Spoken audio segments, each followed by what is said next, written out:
Bab 1671, Aku ingin masuk penjara, bagian ketiga. Penerjemah, 549.690.339.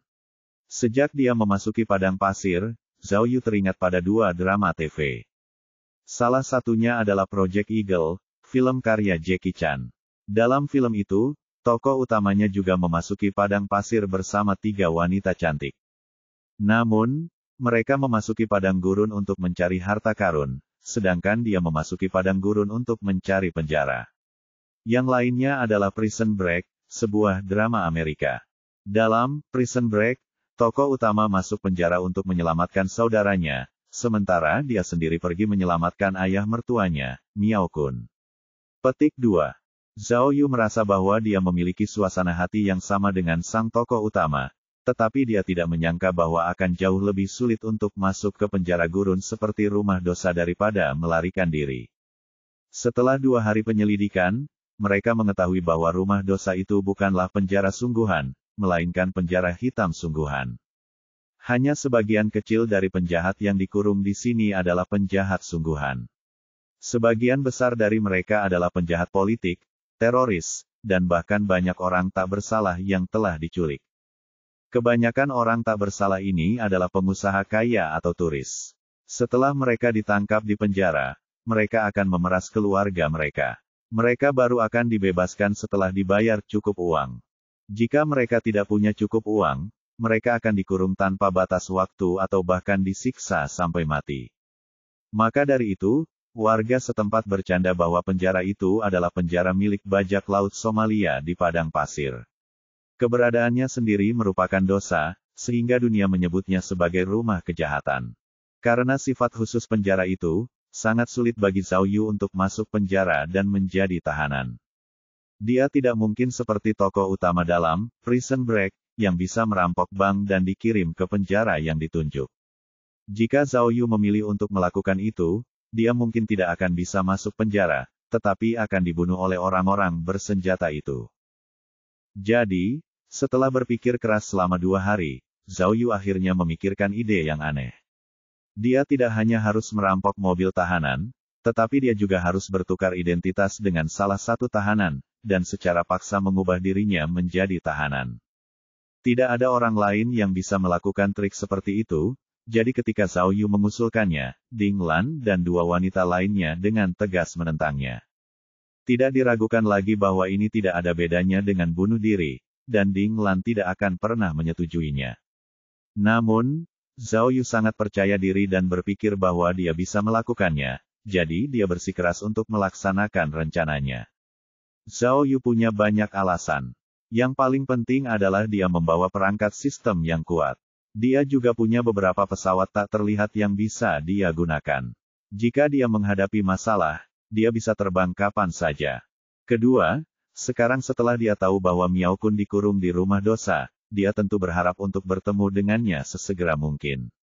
Salah satunya adalah untuk menanyakan situasinya, dan yang lainnya adalah untuk memastikan keselamatan Miao Kun. Kedua, karena masalah orang terkaya di dunia, Londe, juga terkait erat dengan penjara, Zhao Yu harus memikirkan jangka panjang. Begitu berita itu bocor, itu pasti akan menyebabkan lebih banyak kecelakaan. Seorang warga Maroko mengetahui bahwa Rena mewakili pemerintah Maroko, Amilora mewakili kelompok Yusof, begitu pula Jake dan agen khusus dari negara lain, semuanya memperhatikan dengan seksama berita tentang Londe. Jika dia bisa menemukan petunjuk tentang Londe dari rumah dosa, dia akan bisa mengambil inisiatif dan memberikan inisiatif kepada dinas rahasia. Oleh karena itu, entah demi keselamatan ayah mertuanya atau demi misi dinas rahasia, Zhao Yu merasa bahwa ia harus mengambil risiko. Jika bukan karena dia membutuhkan bantuan Ding Lan dan yang lainnya untuk masuk penjara, dia bahkan tidak akan membicarakannya dengan mereka dan akan mengambil tindakan sejak lama. Namun pada akhirnya, dia berhasil meyakinkan Ding Lan untuk menyetujui rencananya. Sebenarnya, Ding Lan tidak punya pilihan lain. Dia khawatir tentang keselamatan Miao Kun. Kedua, dia juga ingin mencari tahu kebenaran dari seluruh masalah ini. Dia khawatir kelompok kepentingan lain akan menguasai masalah Londe. Oleh karena itu, dalam 2 hari terakhir, mereka telah menyusun rencana untuk memasuki penjara bersama-sama, dan pada akhirnya, rencana itu berhasil dilaksanakan. Pada saat itu juga, Zhao Yu dan 3 tahanan lainnya didorong kembali ke dalam mobil tahanan dan dibawa kembali ke rumah dosa. Begitu dia masuk penjara, bahkan sebelum dia keluar dari mobil, Zhao Yu sudah mencium sesuatu yang sangat tidak mengenakan. Baunya seperti ikan, menjijikkan, basah, dan bau busuk bercampur bau darah berjamur. Bau ini sangat familiar bagi Zhao Yu, seolah-olah baunya sama di semua penjara. Karena adanya penyerangan terhadap mobil tahanan, para sipir penjara sangat mementingkan hal itu dan mengerahkan pasukan polisi 2 kali lipat lebih banyak saat serah terima. Zhao Yu membawa alat komunikasi yang sangat penting. Alat itu akan digunakan untuk menghubungi Ding Lan dan yang lainnya di masa mendatang. Karena itu adalah perangkat elektronik, maka akan mudah untuk mencarinya, jadi Zhao Yu telah menaruhnya di bawah mobil tahanan terlebih dahulu dan akan kembali lagi untuk mengambilnya nanti. Setelah polisi menyerahkan kasusnya, mereka melepas tudung kepala mereka satu persatu. Ketika mereka menyadari bahwa Zhao Yu memiliki wajah Asia, mereka tentu saja merasa sedikit aneh. Namun, mereka segera mengikuti prosedur dan membawa Zhao Yu dan yang lainnya ke dalam penjara. Mereka mulai menggeledah dan mengatur sel mereka. Sejujurnya, para penjaga penjara juga sedikit bingung dengan serangan itu. Mereka tidak mengerti apa yang diinginkan para perampok itu. Para tahanan tidak lari, dan mobil tahanan tidak bergerak. Selain 3 penjaga penjara yang pingsan, mereka tidak mengalami kerugian apapun. Namun, karena terjadi kecelakaan, penyelidikan tetap diperlukan. Mereka mengirim sekelompok besar tentara patroli untuk mengejar para perampok. Selain itu, mereka juga harus menginterogasi para tahanan untuk mengetahui apakah mereka ada hubungannya dengan insiden tersebut. Terutama Zhao Yu, yang jelas berbeda dari yang lain. Awalnya, Zhao Yu telah menyiapkan alat penyamaran tak terlihat dan ingin menyamarkan dirinya sebagai pria berkulit hitam. Namun, setelah dipikir-pikir lagi, kapal itu hanya bisa mengubah penampilannya, tetapi tidak tubuhnya. Kalau dipikir-pikir lagi, kepalanya adalah seorang pria berkulit hitam, tetapi tubuhnya adalah seorang Asia. Bukankah dia akan diperlakukan sebagai monster? Oleh karena itu, Zhao Yu hanya mempertahankan penampilan aslinya dan menerima interogasi para penjaga penjara. Dia telah memutuskan untuk melakukan segala cara, berpikir bahwa dia akan dapat melihat Miao Kun selama dia dapat tinggal di penjara. Jadi, lakukan apapun yang kamu inginkan. Namun, meskipun dia sudah berusaha sekuat tenaga, selama interogasi, dia masih mengubah penerjemah simultan menjadi mengamuk dan berbicara dalam keadaan mengamuk yang sebenarnya. Namun, sesuatu yang tidak terduga terjadi. Selama interogasi, Zhao Yu tiba-tiba menyadari bahwa para penjaga penjara tampaknya tidak terlalu peduli dengan identitasnya, seolah-olah wajah Asianya tidak memengaruhi statusnya. Jadi, Zhao Yu melihat harapan dan mulai berbohong. Awalnya dia mengatakan bahwa dia berdarah campuran, dan meskipun dia tampak seperti orang Asia, dia sebenarnya orang Afrika asli. Kemudian, dia terus menekankan bahwa dia tidak bersalah, bahwa dia telah dizalimi, bahwa dia telah terperangkap dalam keadaan linglung, dan sebagainya. Ketika dia mencapai bagian emosional, dia bahkan terisak dan menangis, berpura-pura sangat menyedihkan. Setelah lebih dari setengah jam diinterogasi, meskipun para penjaga penjara masih ragu, mereka tidak bisa mendapatkan apapun dari Zhao Yu. Jadi, mereka hanya memberi Zhao Yu perlengkapan tidur dan kebutuhan sehari-hari lainnya, lalu membiarkannya pergi ke penjara. Mustahil. Ini juga berfungsi. Zhao Yu tidak menyangka semuanya akan berjalan mulus. Dia bahkan siap dicambuk, atau dipaksa mengaku di bawah siksaan. Tampaknya rumah jahat ini benar-benar seperti yang dikatakan rumor, sistem pengelolaannya lebih sewenang-wenang. Begitu saja, Zhao Yu dan 3 orang baru lainnya dibawa ke penjara. Sel itu dipenuhi bau busuk. Begitu mereka masuk, sel-sel di kedua sisi koridor langsung meledak. Terutama setelah melihat Zhao Yu tampak seperti orang Asia, teriakan dan siulan menjadi semakin keras. Beberapa orang bahkan mengulurkan tangan untuk menangkap Zhao Yu. Mungkin ini pertama kalinya ketiga orang lainnya melihat formasi seperti itu. Mereka begitu takut hingga menundukkan kepala dan menggigil. Namun, Zhao Yu tidak merasakan apapun.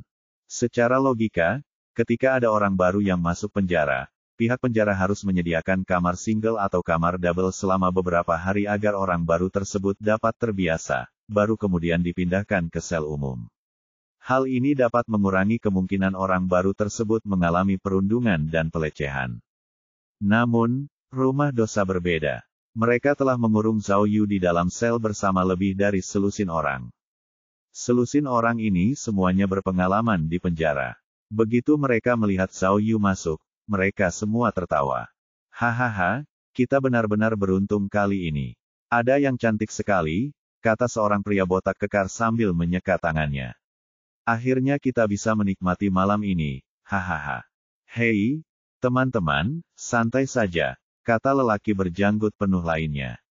Lihat tubuhnya yang kecil. Dia mungkin akan dibunuh olehmu di hari pertama.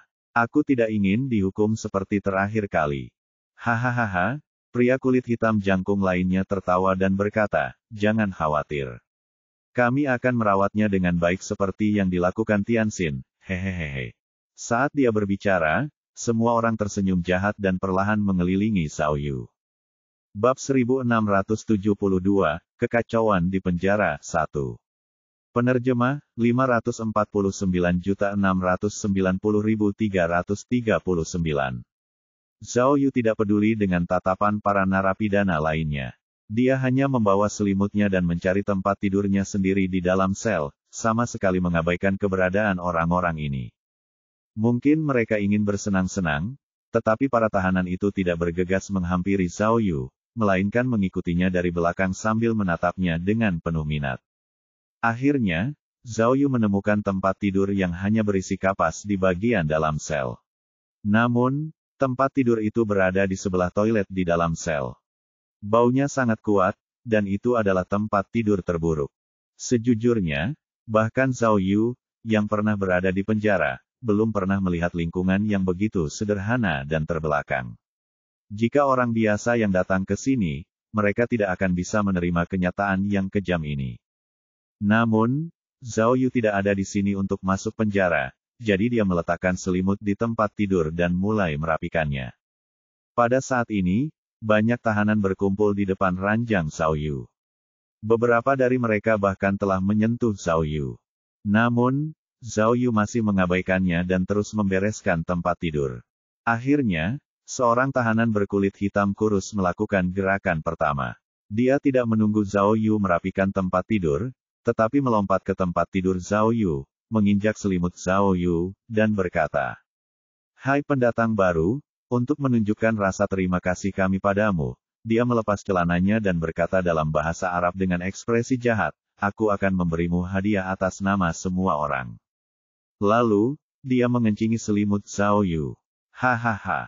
Hahaha. Para tahanan tertawa dan sangat gembira hingga mereka terhuyung-huyung. Bahkan ada yang mengambil kesempatan untuk mendorong Zhao Yu hingga membuatnya terhuyung-huyung. Sepertinya mereka ingin mendorong Zhao Yu ke tempat tidur yang terkena noda urin. Melihat Zhao Yu didorong dengan mudah, seorang pria berjanggut lebat langsung punya niat jahat. Awalnya dia tersenyum licik, lalu memanfaatkan kekacauan itu untuk mencengkeram bagian vital Zhao Yu. Namun, kali ini, Zhao Yu tidak tinggal diam, melainkan mencengkeram pergelangan tangan pria itu tanpa peringatan apapun. Kemudian, Zhao Yu membengkokkan keempat jari pria itu dan menariknya kembali. Pria itu membungkuk kesakitan dan berteriak. Wus! Melihat ini, para tahanan lainnya segera bergegas maju, ingin mengepung Zhao Yu. Tunggu. Petik 2. Zhao Yu mendorong pergelangan tangan pria itu di depannya dan berteriak kepada orang banyak dalam bahasa Arab. Untuk meningkatkan efek kejutan, Zhao Yu benar-benar menggunakan pengeras suara yang tidak terlihat. Teriakannya langsung mengejutkan semua tahanan. Saat Zhao Yu mengerahkan lebih banyak tenaga, pria yang ditahan itu menjerit lagi. Ia merasa pergelangan tangannya hampir patah. Semuanya, saya pendatang baru di sini, jadi saya tidak begitu mengerti aturan di sini. Zhao Yu mengamati kerumunan dan berkata dengan dingin, kalian ini sedang main perkelahian geng. Atau 1 lawan 1. Mendengar ini, Para tahanan saling memandang, jelas mereka tidak terbiasa dengan hal itu. Namun, seorang tahanan berjanggut putih dengan cepat berdiri dari kerumunan dan bertanya kepada Zhao Yu, apa maksudmu dengan perkelahian geng? Apa maksudmu dengan 1 lawan 1? Oh, dari mata yang lain, Zhao Yu dapat mengetahui bahwa lelaki tua berjanggut putih itu adalah bos dari sel itu. Perkelahian geng berarti aku akan memilih orang. Aku akan memilih 3 atau 5 orang dari kalian dan melawan mereka. Zhao Yu berkata dengan tenang, 1 lawan 1 berarti kalian memilih 1 orang yang kuat dan melawanku. Ini adalah praktik internasional. Jika saya menang, Anda harus mengakui saya dan berhenti mempersulit saya. Jika aku kalah, maka aku akan melakukan apapun yang kau inginkan padaku hari ini. Si jenggot putih sedikit terkejut pada awalnya, tetapi setelah dia bertukar pandangan dengan tahanan lain, semua orang di ruangan itu tertawa. Mengapa kau tidak memberitahu kami aturannya? Zhao Yu berkata, jika kita memulai dengan serangan acak, itu akan sangat kurang dalam arti upacara, bukan? Hahaha, tidak. Tahanan berjanggut putih itu tertawa, lalu melambaikan tangan ke arah Zhao Yu dan berkata, kami setuju. Kami akan melakukan apa yang kau katakan. Kami memilih Qingqing untuk bertarung 1 lawan 1. Begitu pria berjanggut putih itu selesai berbicara, semua tahanan ikut tertawa. Sambil tertawa, mereka bahkan bersorak kegirangan, dan setiap lambaian terdengar lebih keras dari sebelumnya. Akhirnya, di tengah sorak-sorai semua orang, seseorang berdiri dari sudut timur laut sel. Saat pria itu berdiri, seluruh sel menjadi gempar. Orang itu adalah seorang pria kulit hitam yang tingginya hampir 2 meter. Ototnya seperti baja, dan mengeluarkan suara keras saat dia berjalan. Dia raksasa. Persetan. Zhao Yu mengumpat dalam hatinya, merasa tertekan. Dia tidak menyangka akan bertemu dengan orang yang sangat berbakat. Hahaha, bersiaplah untuk 1 lawan 1. Pria berjanggut putih itu tersenyum licik. Kemudian, dia melambaikan tangannya, dan semua orang segera menjauh dari tempat kejadian. Ledakan, dentuman. Pria berkulit hitam itu berjalan di depan Zhao Yu dan mengepalkan tinjunya. Pemandangan yang menakutkan. Melihat pihak lain sudah berada di posisinya, Zhao Yu tidak punya pilihan selain menggoyangkan pergelangan tangannya dan melepaskan orang yang ditahan itu. Pria itu segera melarikan diri. Wayaya, pria berkulit hitam itu mengeluarkan raungan yang menggelegar dan membuat gerakan provokatif ke arah Zhao Yu. Namun, Zhao Yu tidak tergerak. Sebaliknya, dia membuat gerakan provokatif yang sama pada raksasa hitam itu. Jika sendi, lutut, dan paha Anda terasa sakit, baca ini. Wanita kok botak, lupakan tanam rambut, pakai ini tiap keramas. Wayaya, raksasa hitam itu meraung marah dan akhirnya menerkam Zhao Yu. Tiba-tiba, suasana di sel penjara mencapai puncaknya. Semua tahanan mengangkat tangan dan berteriak keras, dan suara mereka memenuhi langit. Mereka semua mengira Zhao Yu akan dipukuli habis-habisan, dan kemudian mereka akan bisa memberi pelajaran yang baik kepada pendatang baru berkulit mulus ini. Namun, ketika raksasa hitam itu bergegas di depan Zhao Yu, sebuah kecelakaan tetap terjadi. Zhao Yu menghadapi tinju besi raksasa itu, tetapi dia tidak menghindar, dia juga mengepalkan tinjunya dan meninju secara langsung.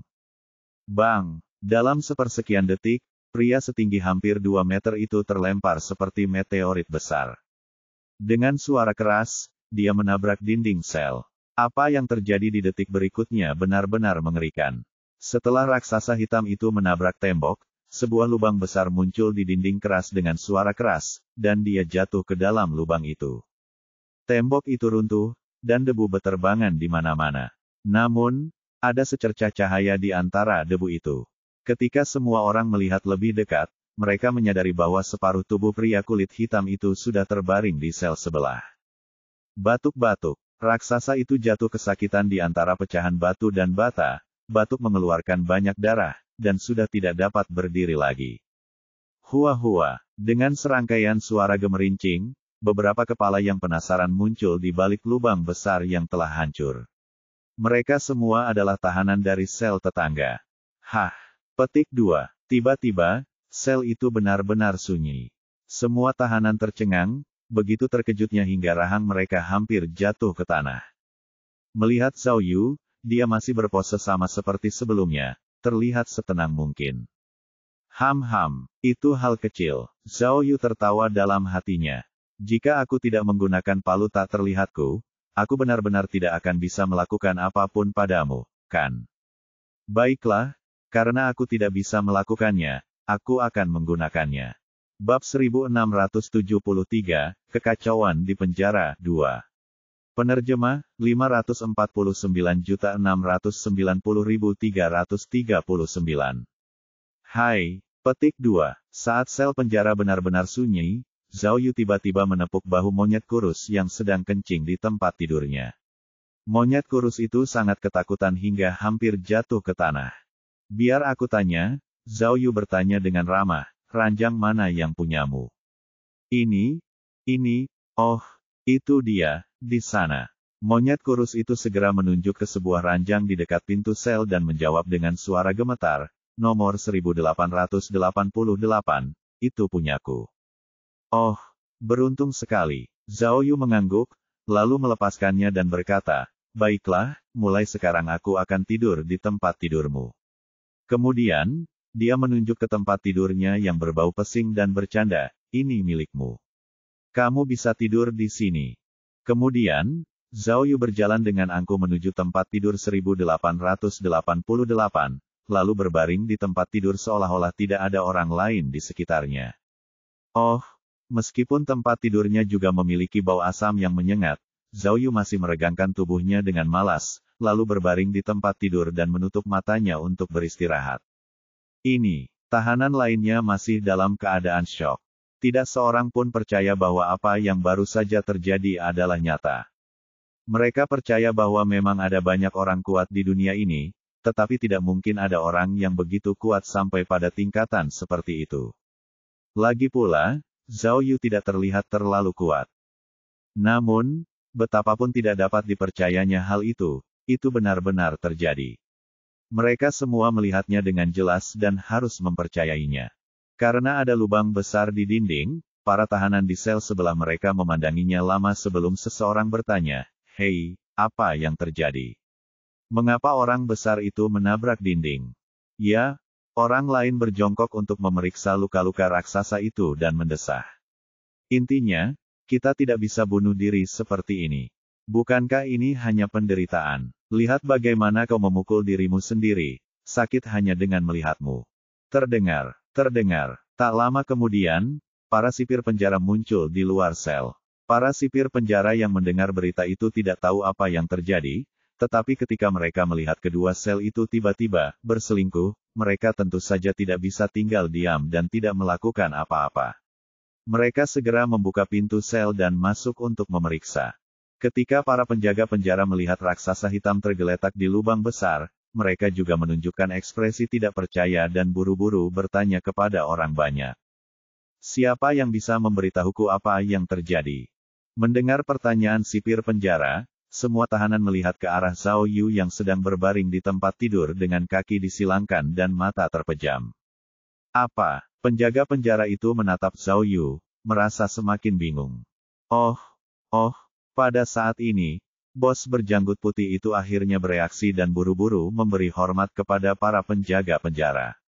Kemudian, dia menunjuk ke raksasa hitam dan berkata, melapor, Tuan, Baboka bunuh diri dan menabrak tembok. Dia tidak sengaja menabrak tembok dan tembok itu runtuh. Apa? Penjaga penjara itu tertegun, dan matanya hampir jatuh ke tanah. Dia buru-buru bertanya kepada yang lain, apakah yang dia katakan itu benar? Apakah mereka terlibat perkelahian? Ya, para tahanan saling berpandangan, lalu cepat-cepat mengangguk dan berkata, benar sekali, Tuan. Hanya saja Baboka tidak bisa berpikir jernih dan menabrak tembok. Ya, benar, kata si janggut putih cepat. Kami tidak bertarung. Apa kau tidak tahu tentang Baboka? Siapa yang berani bertarung dengannya? Para penjaga penjara saling memandang dan mengangguk. Salah satu dari mereka melihat ke dinding dan mengeluh, dinding penjara kita terlalu lemah. Untungnya, dia tidak menabrak dinding luar. Kasihan sekali Baboka, kata sipir penjara lainnya dengan penuh penyesalan. Dia masih punya beberapa pertandingan lagi bulan ini. Saya khawatir sipir akan kecewa. Petik 2 petik 2 petik 2. Baiklah, sipir penjara lainnya menunjuk raksasa itu dan berkata, lihatlah betapa parahnya lukanya. Ayo kita kirim dia ke rumah sakit. Jangan mati lagi. Ya, para penjaga penjara akhirnya bereaksi dan dengan cepat memerintahkan Janggut Putih, kirim beberapa orang untuk membawanya ke rumah sakit. Ya, pria berjanggut putih itu setuju berulang kali. Dia segera mengatur orang-orang untuk mulai membawa raksasa itu. Aneh sekali, pada saat ini, seorang penjaga penjara di dekatnya melihat masalah itu dan langsung bergumam pada dirinya sendiri, jika dia menabrak dinding untuk bunuh diri, dia seharusnya berbaring di dalam, kan? Tapi kenapa dia berbaring telentang di dalam? Penjaga penjara itu mengerutkan kening dan bergumam pada dirinya sendiri, mungkinkah dia menabrak dinding dalam keadaan terbalik? Tidak, pria berjanggut putih itu buru-buru menjelaskan, dia sedang berbaring tengkurap, tapi dia baru saja berbalik. Oh, para penjaga penjara tidak lagi curiga. Mereka segera memerintahkan para tahanan untuk membawa pria itu ke ruang perawatan. Tidak lama kemudian, mereka menemukan lebih banyak batu bata dan semen, dan meminta para tahanan di kedua sisi untuk menutup kembali lubang-lubang di dinding. Selama proses berlangsung, Zhao Yu berbaring di tempat tidur, beristirahat, sementara tahanan lainnya menutup mulut mereka. Tidak seorang pun berani mengatakan sepatah kata pun tentang apa yang baru saja terjadi. Kelihatannya bos berjanggut putih itu punya otak. Dia tahu bahwa Zhao Yu begitu galak. Jika dia mengatakan yang sebenarnya, Zhao Yu pasti akan membalas dendam padanya di masa depan. Lagi pula, apa yang baru saja terjadi terlalu mengejutkan. Zhao Yu telah meninju raksasa hitam yang beratnya lebih dari 200 pon itu ke dinding. Jika itu orang lain, mereka pasti langsung mati. Lagi pula, bahkan jika mereka benar-benar melaporkan situasi itu kepada sipir penjara, semua orang di ruangan itu dapat membuktikan bahwa Zhao Yu yang melakukannya, tetapi sipir penjara harus mempercayainya, bukan? Jika mereka tidak melakukannya dengan baik, para penjaga penjara akan merasa jijik, yang akan merugikan mereka. Karena itu semua tawanan memilih diam saja, tidak seorang pun yang berbicara sepatah kata pun. Namun, tidak seorang pun bisa berpura-pura tidak terjadi apa-apa tadi. Untuk sesaat, semua orang merasa seperti ada belati di punggung mereka dan tidak bisa lagi merasa tenang. Meskipun Zhao Yu sedang beristirahat di tempat tidur, kebanyakan dari mereka hanya berani meliriknya sekilas, sementara sebagian kecil dari mereka bahkan tidak berani menatap matanya. Sebenarnya, Zhao Yu tidak pernah berpikir untuk menggunakan perangkat sistem pada awalnya. Dia benar-benar ingin bertarung secara fisik untuk meredakan sebagian tekanan. Namun, ketika dia tiba-tiba melihat raksasa setinggi 2 meter, dia benar-benar tidak percaya diri. Jadi, dia mungkin juga akan mengerahkan seluruh kemampuannya dan memberi mereka efek yang paling mengejutkan. Zhao Yu sangat memahami aturan bertahan hidup di penjara. Jika dia ingin bertahan hidup di penjara, ada dua hal terpenting. Yang pertama adalah latar belakangnya, dan yang kedua adalah tinjunya. Zhao Yu jelas tidak memiliki poin pertama, jadi dia hanya bisa mengerjakan poin kedua. Dia merasa bahwa dia telah menyelesaikan tugasnya untuk mengintimidasi pihak lain dengan pukulannya tadi. Langkah selanjutnya adalah segera menemukan ayah mertuanya, Miao Kun. Zhao Yu dikirim ke penjara pada sore hari.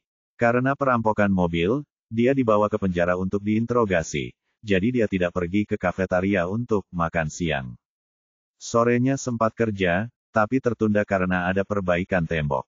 Zhao Yu hanya bisa menunggu sampai pukul 6, lalu mengikuti tahanan lain ke ruang makan untuk makan malam. Ruang makan di penjara juga sangat sederhana, dan kondisi sanitasinya bahkan lebih buruk. Lalat berterbangan di mana-mana, dan ada bau yang tidak sedap di mana-mana, yang sama sekali tidak membangkitkan selera makan. Dari sini, dapat dilihat bahwa makanan penjara di ruang makan tidak lebih baik.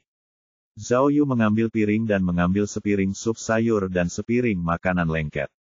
Dia tidak tahu terbuat dari apa makanan itu. Namun, Zhao Yu tidak berminat untuk pilih-pilih soal hal-hal ini. Dia mondar-mandir di ruang makan sambil membawa piringnya, matanya mencari sosok yang dikenalnya itu. Namun, kafetaria yang dapat menampung lebih dari 200 orang itu hampir penuh. Zhao Yu berjalan-jalan beberapa kali, tetapi tidak ada tanda-tanda Miao Kun sampai jamuan makan selesai. Bab 1674, Kekacauan di Penjara 3. Penerjemah, 549.690.339. Ibu Asterisker. Malam itu, Zhao Yu, yang sedang berbaring telentang di tempat tidur tahun 1888, mengumpat dengan suara pelan. Dia merasa sangat lapar. Dia tidak bisa menahannya. Makanan lengket untuk makan malam itu benar-benar sulit ditelan. Hal yang paling menyebalkan adalah di penjara itu hanya ada piring dan tidak ada alat makan. Dia harus menggali dengan tangannya untuk memakan makanan yang terlalu matang. Dia benar-benar tidak bisa terbiasa dengan itu, jadi pada akhirnya, dia bahkan tidak makan sedikit pun. Ini bukan tempat tinggal manusia. Jika ini di negaranya sendiri, Zhao Yu dapat menjamin bahwa siapapun yang pernah berada di penjara seperti itu akan mengambil inisiatif untuk membuka lembaran baru dan tidak ingin kembali lagi. Yang lebih penting, Zhao Yu telah mencari di seluruh restoran. Meskipun dia melihat beberapa orang yang tampak seperti orang Asia, dia tidak melihat Miao Kun.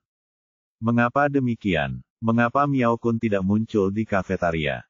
Mungkinkah dia dikurung di sel terpisah dan makan di kafetaria yang berbeda? Atau, cek-cek, tiba-tiba, Zhao Yu teringat sebuah detail. 2 hari yang lalu, ketika dia menemukan Miao Kun menggunakan pesawat nirawak tak terlihat, Miao Kun sedang merokok di dekat jendela di lantai 2 sebuah gedung kecil. Sebenarnya ada rokok yang bisa dihisap. Mungkinkah dia bukan seorang tahanan? Tidak, Zhao Yu baru ingat bahwa dia bisa melihat dengan jelas dari punggung Miao Kun bahwa dia memang mengenakan seragam penjara. Apa yang sedang terjadi? Sepertinya, dia harus bertanya-tanya dulu untuk mengetahui apa fungsi lantai 2 yang kecil itu. Wus, saat Zhao Yu sedang memikirkan langkah selanjutnya, dia tiba-tiba mendengar suara desiran. Dia melihat 2 tali tipis melilit tubuhnya. 2 tali, satu melilit kaki Zhao Yu dan satu lagi melilit lengannya. Zhao Yu langsung terikat di tempat tidur. Hah! Petik 2. Zhao Yu terkejut melihat bahwa orang-orang yang mengikatnya dengan tali adalah para tahanan yang dipimpin oleh si janggut putih. Persetan. Zhao Yu berjuang, tetapi dia tidak bisa bergerak. Pergi. Petik 2. Menurut perintah pria berjanggut putih itu, beberapa tahanan segera menekan Zhao Yu ke bawah, beberapa menyilangkan tangan, beberapa menyilangkan kaki, dan menekannya ke tempat tidur. Petik 2. Pria berjanggut putih itu mencibir dan berkata dengan galak, apakah kamu pikir kamu begitu hebat hanya karena kamu bisa bertarung? Orang timur kecil ingin bersikap kasar kepada kita. Hari ini, aku akan membiarkanmu merasakan kekuatan kami. Mari kita lihat apa yang bisa kau lakukan di masa depan. Kemudian, dia memberi isyarat dengan matanya. Seketika, 2 pria berkulit hitam yang kuat menyerbu ke depan Zhao Yu dan mencengkeram pergelangan kakinya. Mereka menarik kaki kirinya keluar dari tempat tidur dan meletakkannya di tempat tidur. Pria berkulit hitam lainnya mengangkat batu bata merah yang digunakan untuk menghalangi tembok dan mengarahkannya ke kaki Zhao Yu. Dengar, aku hanya menginginkan satu kakimu hari ini. Pria berjanggut putih itu berkata dengan dingin, mari kita lihat bagaimana orang berkaki satu sepertimu masih bisa menggunakan tinjumu untuk memukul orang di masa depan. Hehehe. Setelah memahami maksud pihak lain, Zhao Yu merasa lega. Alih-alih berjuang, dia menunjukkan ekspresi tidak sabar dan bertanya, aku bilang, apakah kamu yakin bisa mematahkan kakiku dengan batu bata? Tidak ada gunanya memohon belas kasihan.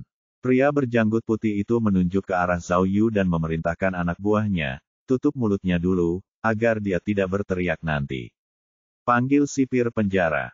Lalu, lelaki kurus itu segera mengerti dan segera melepaskan celana dalamnya, mencoba memasukkannya ke dalam mulut Zhao Yu. Kalian benar-benar berkepala pendek. Zhao Yu menghela napas lagi. Ia mengira palu itu akan dapat menyelesaikan masalah. Namun, Ia tidak menyangka bahwa sekelompok orang ini akan begitu keras kepala dan berani menyerangnya secara diam-diam. Awalnya, Zhao Yu hanya ingin menggunakan penambah energi untuk memberi pelajaran kepada orang-orang ini. Namun, melihat mereka hendak memasukkan celana dalam bau ke dalam mulutnya, si maniak Zhao menjadi marah.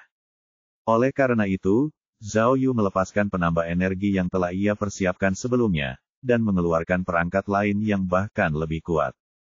Ayo, hehehe, pada saat ini, Zhou Hou menjejalkan celana dalamnya di depan wajah Zhao Yu dan berkata dengan penuh semangat, aku akan membiarkanmu mencicipiku dengan nikmat. Mari kita lihat apakah kau masih berani menempati tempat tidurku di masa depan.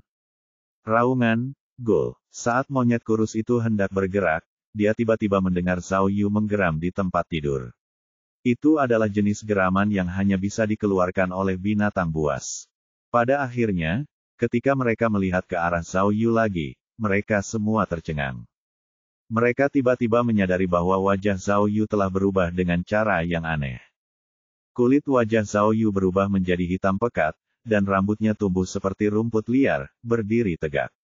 Kemudian, mata Zhao Yu memerah, dan darah mengalir keluar dari sudut matanya. 2 taring putih besar tumbuh dari mulutnya, dan taring-taring itu ditutupi dengan air liur yang menjijikkan. Akhirnya, lidah Zhao Yu tiba-tiba keluar dari mulutnya, dan dia bisa menjilati dahinya. Raungan, raungan, raungan. Jika sendi, lutut, dan paha Anda terasa sakit, baca ini. Wanita kok botak, lupakan tanam rambut, pakai ini tiap keramas. Dengan perubahan mendadak Zhao Yu, aumannya menjadi semakin gila dan menakutkan, dan dia berubah menjadi monster yang menyeramkan. Melihat para tahanan itu lagi, mereka semua ketakutan setengah mati dan tercengang di tempat. Mereka belum pernah melihat pemandangan yang begitu hidup, berdarah, dan mengerikan sebelumnya. Mereka semua begitu takut sehingga wajah mereka menjadi pucat dan gemetar. Bahkan wajah pria berkulit hitam itu tampak tertutup lapisan es putih. Pada beberapa detik pertama, orang-orang ini mengira mereka berhalusinasi dan membeku di tempat. Namun, saat Zhao Yu menjadi semakin menakutkan, mereka akhirnya menyadari bahwa semuanya nyata. Pria yang terbaring di tempat tidur itu sebenarnya adalah monster jahat. Akhirnya, ketika ketakutan mencapai puncaknya, para tahanan ini tidak dapat lagi menahan rangsangan psikologis yang besar. Tidak seorang pun berani menahan Zhao Yu, jadi mereka semua berteriak ketakutan dan berlari. Ah! Iblis hantu iblis ah! Ah! Ibuku! Tolong berkati aku, tolong berkati aku! Ah! Namun, ini adalah penjara yang sempit. Tidak peduli bagaimana mereka mencoba melarikan diri, mereka tidak bisa melarikan diri. Mereka hanya bisa bersembunyi di bawah tempat tidur atau di kamar mandi. Waya, Zhao Yu berdiri dan mulai berjalan mengelilingi sel seperti monster. Sejujurnya, dia tidak berminat untuk pamer, tetapi dia sudah menggunakan mesin penyamaran tak kasat mata itu. Jika dia tidak bekerja sama dan pamer, dia benar-benar akan mengecewakan alat yang sangat berharga itu. Oleh karena itu, Zhao Yu mengejarnya dengan acuh tak acuh, lalu menarik lelaki kurus itu dari bawah tempat tidur. Ah! Ah! Tolong berkati kami, tolong berkati kami, ah! Ah! Monyet kurus itu begitu ketakutan hingga tubuhnya berkedut dan keluar busa putih dari mulutnya. Petik 2. Zhao Yu menjulurkan lidahnya yang panjang dan menjilati wajah pria itu, lalu pria itu pingsan. Meludah, Zhao Yu merasa jijik dan langsung mengumpat dalam hatinya, baunya benar-benar busuk. Ah! Ah! Melihat monyet kurus itu pingsan karena ketakutan, yang lain mengira dia sudah mati. Mereka semua semakin takut dan ingin menggali lubang di tanah untuk bersembunyi. Dalam sekejap, seluruh sel penjara menjadi kacau. Bab 1675, Kekacauan di Penjara 4. Penerjemah, 549.690.339. Terdengar. Beberapa menit kemudian, sejumlah besar sipir penjara menyerbu ke dalam sel tempat Zhao Yu berada. Mereka meniup peluit tanda dimulainya sidang dan menarik para tahanan yang bersembunyi di bawah tempat tidur dan di kamar mandi ke tengah.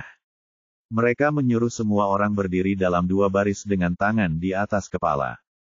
Yang membuat para sipir penjara penasaran adalah bahwa kaki para tahanan itu sangat lemah sehingga mereka bahkan tidak bisa berdiri tegak. Beberapa dari mereka bahkan gemetar. Apa-apaan ini? Pada saat itu, seorang petugas penjara berdiri di depan kerumunan dan bertanya, apakah semua sel kalian kerasukan? Seseorang menabrak dinding pada siang hari, apa yang terjadi pada malam hari? Apa semua keributan ini? Kalian meratap seperti hantu. Apakah kalian ingin dikurung? Petik 2. Tidak, tidak, tidak, tidak. Kerumunan itu menggelengkan kepala, tetapi mereka semua memandang Zhao Yu dengan tidak wajar. Pada saat itu, Zhao Yu telah kembali ke penampilan aslinya. Dia berdiri diam di bagian terluar tim, seolah-olah tidak terjadi apa-apa.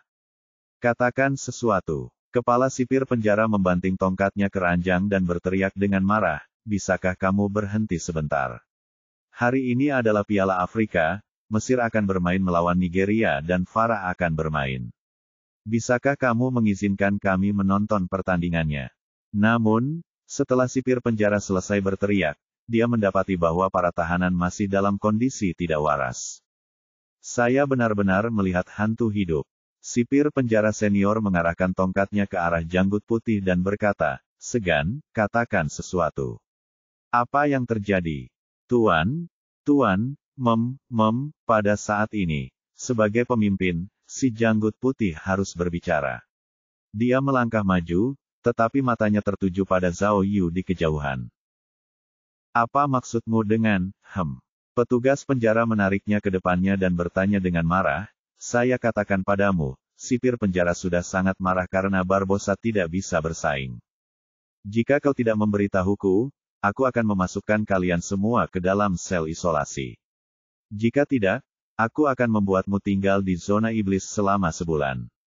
Petik 2. Tidak. Pria berjanggut putih itu segera melambaikan tangannya dan berkata, Tuan, saya minta maaf.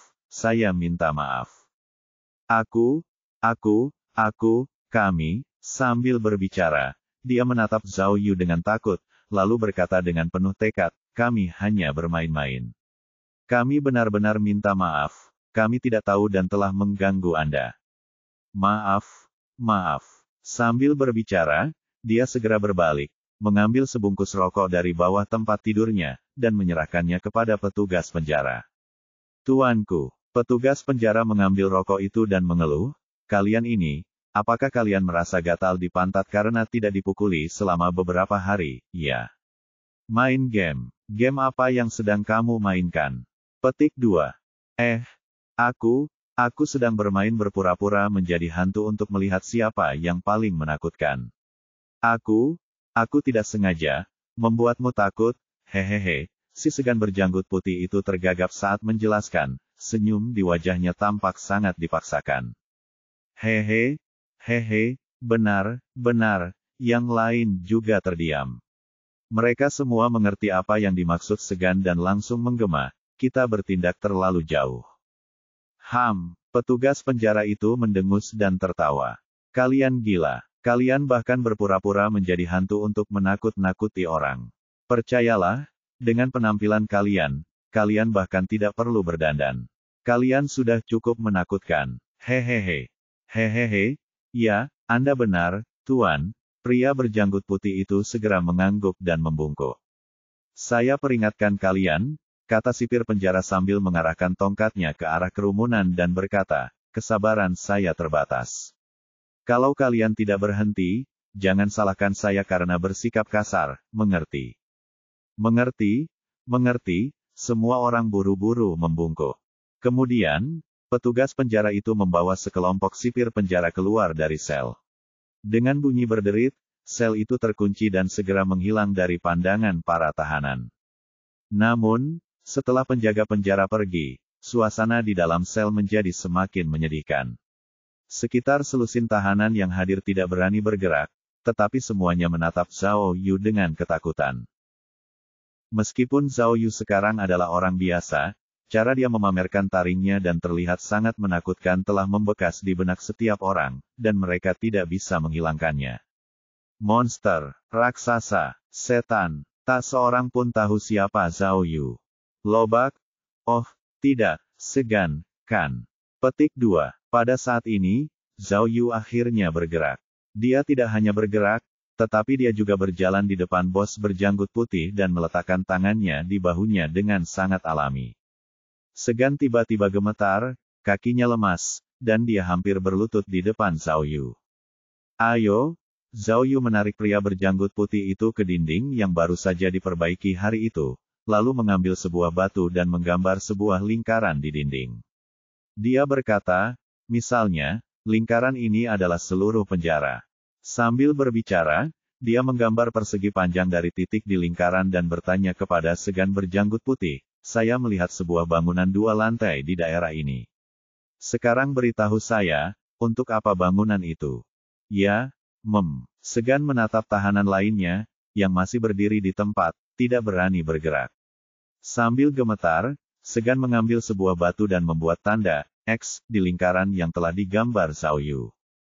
Apa-apaan ini? Zhao Yu melihat lebih dekat dan melihat bahwa lingkaran yang digambarnya telah berubah menjadi logo BMW dan terbagi menjadi 4 area berbeda.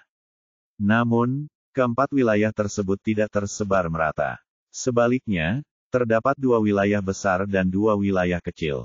Di sana, Segan mengangkat tangannya yang gemetar dan menunjuk ke area yang lebih luas di dekat pintu. Area ini adalah area pabrik dan area tempat tinggal para sipir penjara. Kami akan datang ke pabrik secara rutin untuk bekerja. Kami membuat beberapa kerajinan tangan Arab, seperti teasmir, gelang, selimut kasmir, dan sebagainya. Jika sendi, lutut, dan paha Anda terasa sakit, baca ini. Wanita kok botak, lupakan tanam rambut. Pakai ini tiap keramas. Adapun 3 area yang tersisa, semuanya istimewa, kata Segan sambil menunjuk ke 3 area lainnya. Kami menyebut ketiga area ini surga, neraka, dan dunia manusia. Oh, Zhao Yu tidak menyangka akan ada begitu banyak aturan di penjara gurun ini. Tempat kita berada adalah dunia manusia, bagian paling dasar dari penjara. Semua tahanan di sini adalah tahanan biasa. Segan menjelaskan, area yang lebih kecil di utara adalah neraka, yang juga dikenal sebagai zona iblis. Mereka yang masuk ke sana biasanya adalah penjahat yang telah melakukan kesalahan besar.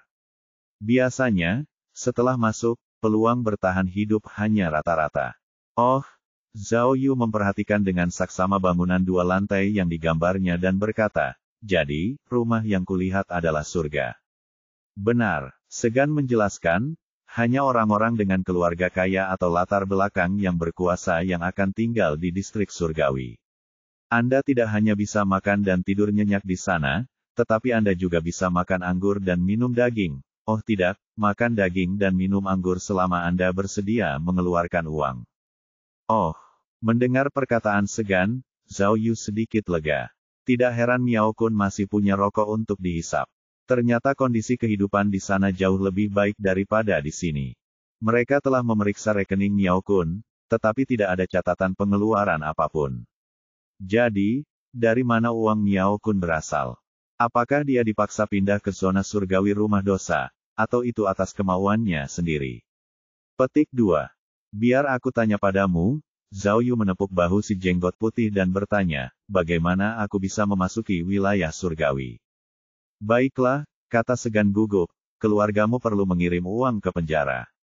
Jumlahnya sekitar $2.000 per bulan. Begitukah? Zhao Yu bertanya dengan cepat, kalau begitu, bolehkah aku menelepon keluargaku?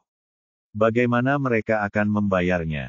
Tidak, para tahanan di rumah dosa tidak memiliki hak untuk menelepon atau berkunjung, kata Segan. Orang-orang yang membuka penjara itu sangat pintar. Mereka akan menghubungi keluarga Anda melalui saluran yang aman. Selama keluargamu bersedia membayar, kamu bahkan bisa keluar dari penjara, apalagi tinggal di distrik surgawi. Petik 2. Baiklah, Zhao Yu memikirkannya.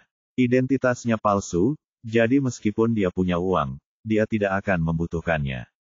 Lalu, apakah ada cara lain selain mentransfer uang? Segan menggelengkan kepalanya dan berkata, tidak. Mendesah.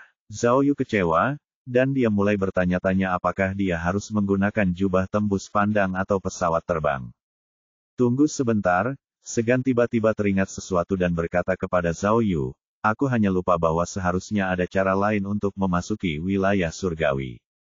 Bab 1676, Kekacauan di Penjara 5. Penerjemah, 549.690.339. Apakah benar-benar ada yang namanya pertarungan bawah tanah? Zhao Yu tidak dapat menahan diri untuk bertanya setelah Segan menyelesaikan perkenalannya. Sebenarnya, Zhao Yu sudah menduga hal ini akan terjadi ketika sipir penjara menyebut nama raksasa itu. Pertarungan bawah tanah di penjara hitam tampaknya menjadi hal yang logis dan normal. Benar, Segan mengangguk dan berkata, setiap minggu, penjara akan memilih tahanan yang bisa bertarung dan mengadakan kompetisi pertarungan. Mereka yang menang 5 ronde berturut-turut akan dapat memasuki distrik surga. Oh, Zhao Yu mengangguk tanpa suara. Sebelum dia bertransmigrasi, dia pernah berhubungan dengan beberapa kelompok pertempuran bawah tanah, tetapi dia tidak pernah terlibat secara pribadi di dalamnya. Biar aku tanya, Zhao Yu bertanya, apakah ada aturan untuk kompetisi semacam ini? Saya pikir, jawab Segan dengan tidak yakin. Tidak ada aturan kecuali Anda tidak boleh menyerang bagian vital, bukan? Petik 2. Tahanan tingkat rendah seperti kami tidak bisa menonton, tapi kami bisa bertaruh. Di sel kami, hanya orang barbar yang kau kalahkan yang berpartisipasi. Ya, monyet kurus menimpali. Kudengar tidak ada tindakan perlindungan dalam kompetisi pertarungan semacam ini. Mudah terluka atau terbunuh. Umumnya, jika seseorang tidak kuat secara fisik, terlatih, atau gila, tidak ada yang berani bertarung. Petik 2. 5 kemenangan berturut-turut, Zhao Yu bertanya lagi, bagaimana dengan lawannya? Apakah mereka semua dari sel lain? Ada sel-sel lain, jawab si kurus. Ada juga sel-sel di distrik surga dan neraka.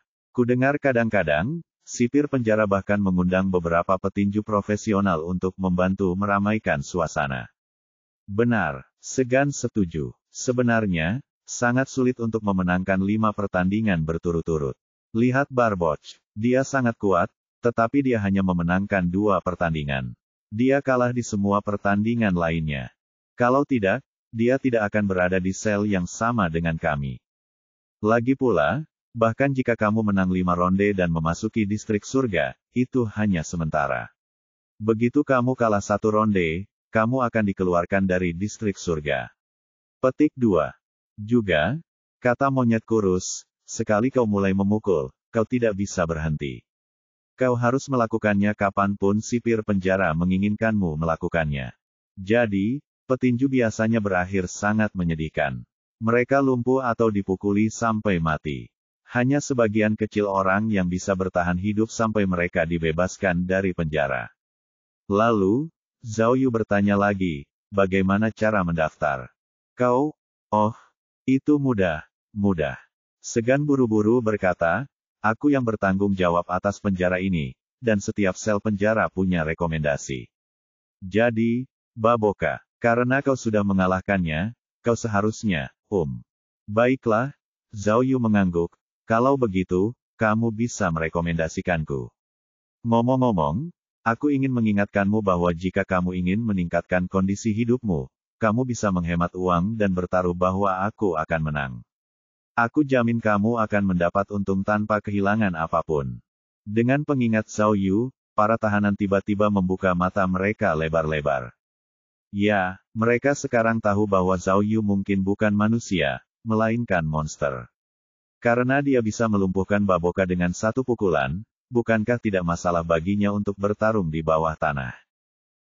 Baiklah, Segan buru-buru mengangguk setuju. Itu mudah. Aku bisa merekomendasikanmu kepada mereka besok pagi. Jika kau bisa memenangkan pertandingan, kau tidak hanya akan mendapatkan daging, tetapi juga bonus. Saat mendengar daging, Zhao Yu tiba-tiba merasa lapar, dan perutnya keroncongan. Pada saat ini, Segan menatap Zhao Yu dan berkata dengan takut-takut, teman, atas nama kami, saya minta maaf kepada Anda. Kami seharusnya tidak memperlakukan Anda seperti itu sebelumnya. Kami salah. Petik 2. Kita tidak punya pilihan lain, Segan menunjuk keluar. Para penjaga penjara sekarang malas, jadi mereka memberi kita tugas untuk mengintimidasi para pendatang baru. Kami memperlakukanmu seperti itu hanya karena kami ingin kamu menderita sedikit agar kamu mau menuruti perintah kami di masa depan. Jadi, tolong jangan membenci kami. Ya, ya, ya, yang lainnya buru-buru mengangguk dan membungkuk tanda setuju. Ekspresi mereka sangat rendah hati, sama sekali berbeda dari penampilan mereka yang garang sebelumnya. Kemudian, seseorang mengeluarkan beberapa kurma kering, kue, dan beberapa makanan ringan yang tidak dikenali Zhao Yu. Mereka menyerahkannya kepada Zhao Yu dengan hormat, seolah-olah mereka sedang memberikan persembahan. Baiklah, jangan lakukan itu lagi. Zhao Yu benar-benar lapar, jadi dia segera mengambil makanan ringan dan berkata, jangan khawatir, aku akan mengurus kalian di masa depan. Kemudian, Zhao Yu mengambil kesempatan untuk bertanya kepada mereka tentang penjara itu, sehingga dia bisa mendapatkan pemahaman yang lebih dalam tentang rumah jahat itu. Seperti yang diharapkan, penjara gurun itu bukan hanya sekadar penjara, tetapi juga pangkalan militer bagi militan lokal. Tidak hanya tahanan yang dikurung di penjara, tetapi juga ada angkatan darat yang ditempatkan di sana, sehingga mereka dapat menanggapi keadaan darurat kapan saja. Oleh karena itu, meskipun kondisi penjaranya sederhana, sejak didirikannya rumah dosa, tidak ada seorang pun yang berhasil melarikan diri.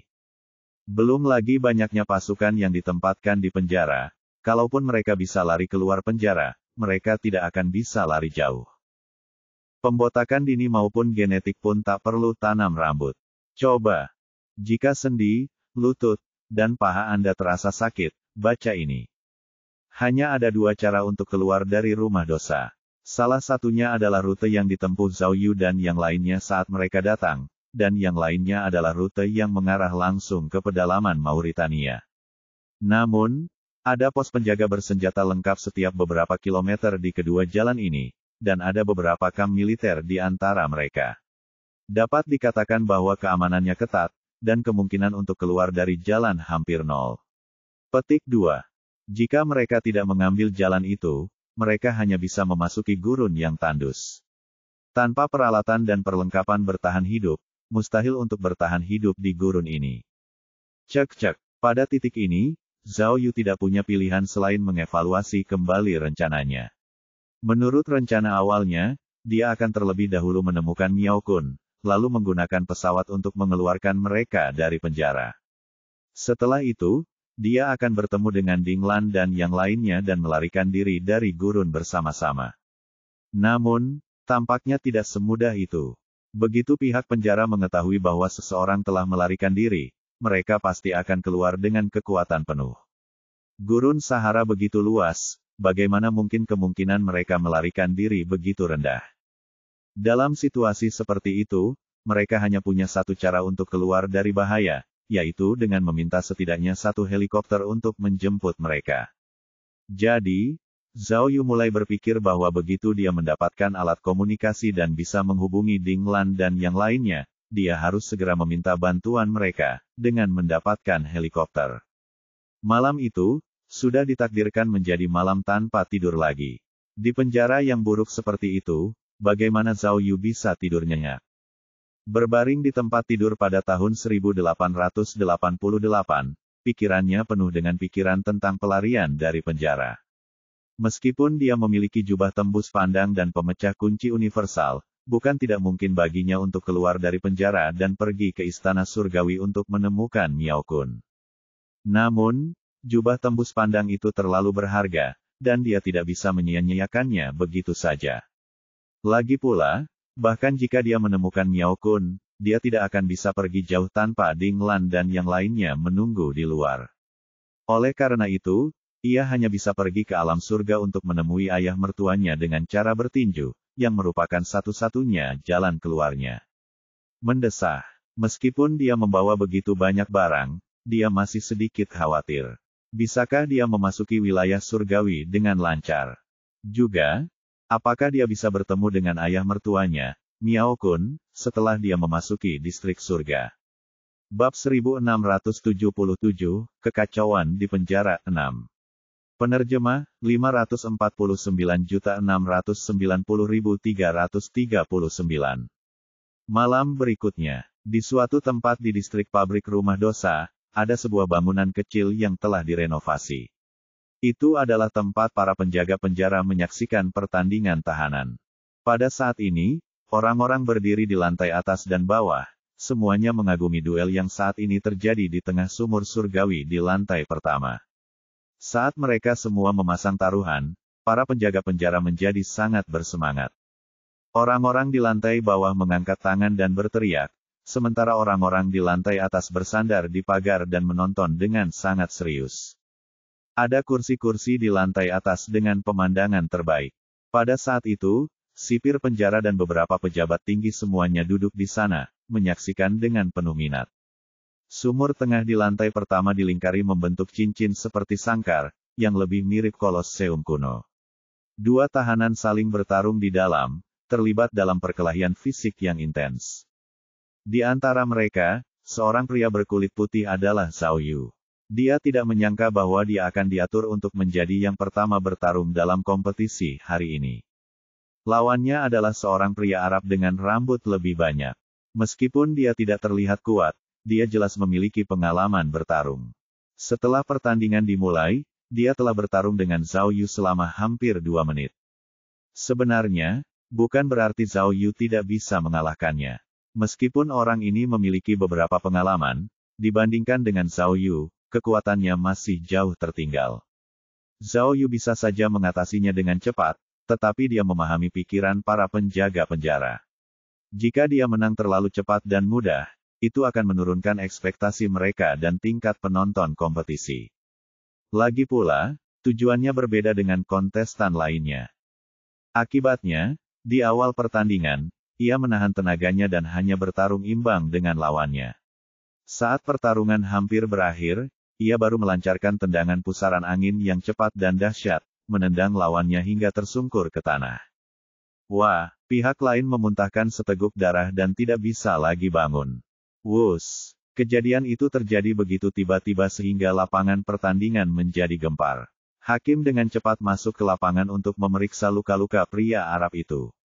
Ia mengira pria Arab itu tidak dapat bertahan lagi, jadi ia mengumumkan akhir pertandingan, dan Zhao Yu menang. Wus, kali ini, kerumunan kembali gempar. Karena Zhao Yu adalah pendatang baru dan orang timur, kebanyakan orang bertaruh pada pria Arab itu. Sekarang setelah mereka melihat bahwa pemenangnya adalah Zhao Yu, mereka tentu saja terkejut dan membuat banyak keributan. Namun, mungkin karena pertandingan pertama tidak penting, setelah keributan itu, kerumunan dengan cepat mendapatkan kembali ketenangan mereka dan mengalihkan perhatian mereka ke pertandingan berikutnya, tidak lagi memperhatikan Zhao Yu. Baiklah, pada saat ini, seorang yang bertanggung jawab di sisi penjara menarik Zhao Yu ke samping dan meminta perekam untuk membuat rekaman sederhana untuknya, lalu berkata kepadanya, penampilanmu hari ini bagus. Persiapkan untuk pertandingan berikutnya. Minggu depan, aku akan mengatur agar kamu bermain nanti. Apa, minggu depan? Zhao Yu terkejut dan bertanya, apa maksudmu? Jangan bilang aku tidak akan bermain hari ini.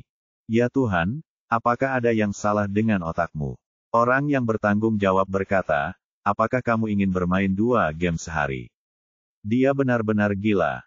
Kemudian, dia mendorong Zhao Yu ke samping dengan tidak sabar dan memberi isyarat kepada penjaga penjara untuk membawa Zhao Yu pergi.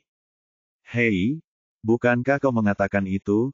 Zhao Yu meraih pergelangan tangan orang yang bertanggung jawab dan berteriak, jika kau memenangkan 5 ronde, kau bisa memasuki wilayah surgawi. Tidak mungkin. Orang yang bertanggung jawab itu terkejut. Benar sekali, kamu bisa masuk surga jika memenangkan 5 pertandingan berturut-turut, tetapi tidak harus di hari yang sama. Tidak, aku ingin melanjutkan. Cepat dan atur untukku. Zhao Yu berteriak keras, memegang pergelangan tangan orang yang bertanggung jawab dengan sangat erat hingga terasa sakit. Pada saat ini, kontestan untuk pertandingan berikutnya telah memasuki arena. Mereka adalah 2 pria kulit hitam berbadan tegap. Mereka berdua mungkin terkenal di penjara, karena mereka langsung mendapat sorakan dari para penjaga penjara saat mereka masuk. Apakah kau ingin mati saja? Orang yang bertanggung jawab itu cemas. Dia mendorong Zhao Yu ke samping dan berkata, setiap pertandingan sudah diatur sebelumnya, dan semua taruhan sudah dipasang. Kau tidak bisa bermain sesuka hatimu. Pergilah. Petik 2. Kemudian, orang yang bertanggung jawab melambaikan tangannya, dan dua penjaga penjara segera maju dan menangkap Zhao Yu di kedua sisi. Tidak, Zhao Yu merasa cemas. Satu pertandingan seminggu, itu berarti ia harus menunggu 4 minggu lagi. Ia tidak punya banyak waktu. Oleh karena itu, dia harus mengalahkan 5 dari mereka hari ini. Melihat permainan sudah dimulai, Zhao Yu mengambil keputusan dan segera mendorong kedua penjaga penjara itu. Setelah itu, dia benar-benar berlari ke arena kompetisi dan membuka pintu ke arah kedua kontestan. Hei, gila! Gila! Orang yang bertugas ketakutan dan segera berteriak untuk menghentikannya. Kedua polisi itu bereaksi dan segera mengejarnya untuk menghentikannya. Namun, dalam sekejap mata, setelah tendangan pusaran petir dan pukulan keras Zhao Yu, kedua kontestan, yang belum tahu apa yang sedang terjadi, keduanya terkena. Satu terpental ke belakang, dan yang lainnya jatuh ke tanah. Arena itu langsung sunyi. Semua sipir penjara yang hadir tercengang, bahkan kedua sipir penjara itu pun tercengang di tempat. Pemain yang terkena tendangan angin puyuh itu memegangi dadanya dan mengerang, sementara pemain yang terkena pukulan berat itu tergeletak di tanah dan menggelengkan kepalanya. Tak seorang pun dari mereka yang bisa berdiri. Pada saat ini, seluruh penonton tidak dapat menahan diri untuk tidak berteriak. Mereka belum pernah melihat pemandangan yang begitu menakjubkan sebelumnya. Dua kontestan dikalahkan dengan mudah oleh satu orang. Tangkap dia. Saat itu, petugas yang bertanggung jawab menyadari bahwa dia telah menyebabkan masalah besar dan buru-buru memerintahkan penjaga penjara untuk menangkap Zhao Yu. Para penjaga penjara segera mengepung Zhao Yu dan mengangkat senapan mereka. Kau sudah selesai, kau sudah selesai. Orang yang bertanggung jawab berlari kering dengan marah, menunjuk Zhao Yu, dan memarahi, kau akan menikmati hidup di neraka. Kau sudah selesai. Kemudian dia melambaikan tangannya, dan para penjaga penjara maju untuk menangkap Zhao Yu. Tunggu. Namun, pada saat kritis ini, seseorang di lantai 2 tiba-tiba berbicara. Seorang pria pendek berseragam petugas berdiri di dekat pagar dan bertanya, Jabar, apa yang terjadi? Pria itu duduk di tengah kursi VIP. Dia adalah sipir penjara rumah dosa. Tuan Kepala Sipir, beginilah, orang yang bertanggung jawab adalah Jabar. Dia segera memberi hormat dan menjelaskan mengapa Zhao Yu menyerangnya. Sipir itu mengangguk pelan. Dia merenung selama beberapa detik, lalu melambaikan tangannya dengan lembut dan berkata kepada orang yang bertanggung jawab, baiklah, karena dia ingin melawan 5 orang, mari kita buka mata kita hari ini. Apa? Petik 2. Setelah kepala sipir mengatakan itu, suasana kembali heboh. Sebagian orang menganggapnya tidak masuk akal, sementara yang lain menganggapnya sangat segar. Tuan sipir, tapi, kata Jabar tergesa-gesa, semua taruhan sudah dipasang di muka, dan semua tahanan di setiap sel sudah memasang taruhan mereka. Kalau begitu, tidak masalah. Bukankah kompetisi baru saja dimulai? Taruhan sebelumnya tidak akan berlaku. Tapi, sipir penjara tiba-tiba mengangkat alisnya dan berkata dengan dingin kepada Zhao Yu, orang timur, kaulah yang mengatakan akan melawan mereka berlima. Jangan menyesalinya. Petik 2. Zhao Yu menyipitkan matanya dan menatap sipir. Dia tahu bahwa sipir itu tidak baik. Namun, dia sudah tersedak kata-katanya, jadi dia hanya bisa menelan ludah dan melanjutkan. Petik 2. Jadi, dia menganggukkan kepalanya dengan penuh semangat dan berkata, jangan khawatir, aku tidak akan menyesalinya. Selama kamu setuju untuk membiarkanku memasuki distrik surga setelah aku menang. Tidak masalah. Ini aturannya, dan harus dipatuhi. Hehehe, seperti yang diharapkan, setelah kepala sipir tertawa sinis, dia akhirnya menampakkan wajah jeleknya. Dia langsung berkata kepada orang yang bertanggung jawab, Jabar, pergilah ke belakang dan pilih 5 petarung terbaik untuk bertanding dengan orang Asia ini. Jabar terkejut. Dia akhirnya mengerti sesuatu dan dengan cepat bertanya, maksudmu, membiarkannya bertarung dengan 5 orang dalam satu pertandingan. Bab 1678, Kekacauan di Penjara 7. Melihat kelima kontestan yang dipilih Jabar, Zhao Yu memiliki perasaan campur aduk. Secara logika, dia sudah mengalahkan 3 dari mereka, jadi dia harus melawan 2 lagi. Atau, tanpa menghitung 2 yang disergap, dia bisa melawan 4 lagi. Paling tidak, dia bisa melawan 5 dari mereka berturut-turut, tetapi dia harus melawan mereka satu per satu, dan tidak semuanya sekaligus. Dia tidak menyangka bahwa kepala penjaga yang jahat akan muncul dengan ide licik seperti itu untuk membiarkannya melawan 5 orang sekaligus. Apakah dia pikir dia adalah Ye Wen? Mengapa kamu tidak membiarkanku melawan 10 orang sekaligus? Ia melihat 2 dari 5 kontestan berkulit hitam dan 3 berkulit putih. Meskipun mereka berbeda tinggi, gemuk, dan kurus, mereka semua memiliki fisik yang kuat dan tulang yang aneh. Sekali lihat saja, ia tahu bahwa mereka tidak mudah dihadapi. Sialan, apa yang dipikirkan kepala sipir? Bagaimana dia tahu bahwa dia bisa bertarung? Ini hebat, dia tidak bisa bersikap rendah hati bahkan jika dia mau. Namun, selain memperhatikan persaingan, Zhao Yu, yang adalah seorang detektif, memperhatikan detail kecil. Ketika kepala sipir mengetahui tentang situasi tersebut, dia tampak berhenti selama beberapa detik sebelum memberikan perintah. Bahkan, kepala sipir juga sempat memberi isyarat dengan menempelkan tangannya di telinga korban, seolah-olah ada sesuatu yang dimasukkan ke dalam telinganya.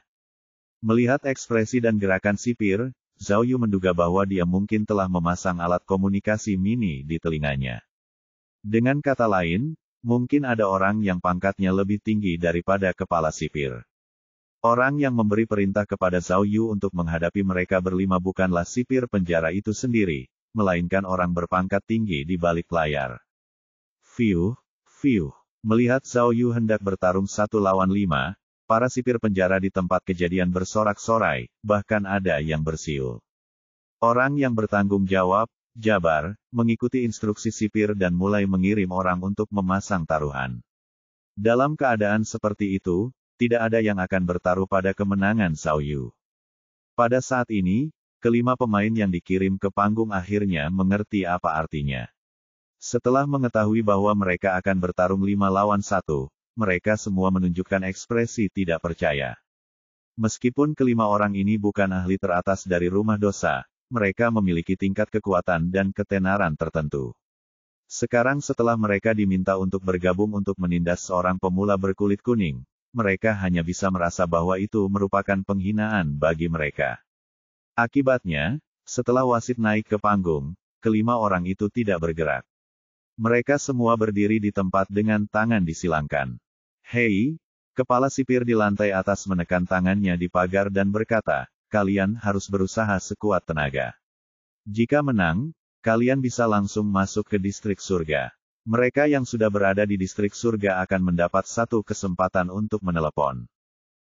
Wus! Para penjaga penjara sekali lagi terkejut dengan keputusan sipir penjara.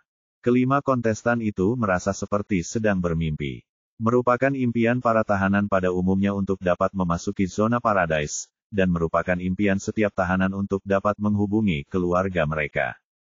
Bagaimana mungkin kelima kontestan ini tidak tergila-gila dengan kondisi yang begitu mewah dan memikat? Mereka segera memasuki area kompetisi, menggosok-gosokkan tangan mereka dengan penuh harap.